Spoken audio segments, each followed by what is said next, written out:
Ang mabuting balita ng Panginoon ayon kay San Juan. Papuri sa iyo, Panginoon.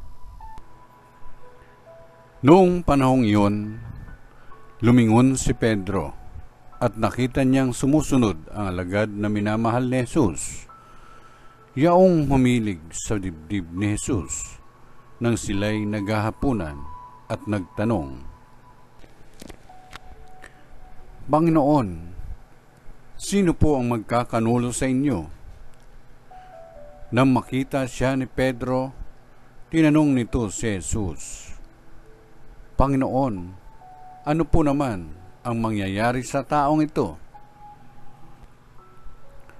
Sumagot si Jesus, kung ibig kong mabuhay siya hanggang sa pagbabalik ko, ano sa iyo? Sumunod ka sa akin. Kumalat sa mga kapatid ang balitang hindi mamamatay ang alagad na ito.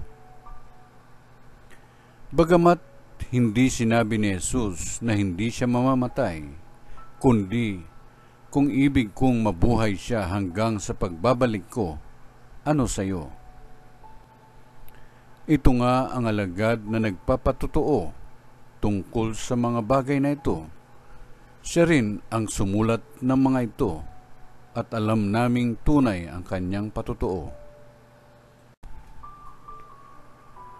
At marami pang ginawa si Jesus na kung susulating lahat, inaakala kong hindi magkakasya kahit sa buong daigdig ang mga aklat na masusulat. Ang mabuting balita ng Panginoon. Pinupuri ka namin, Panginoong Hesukristo.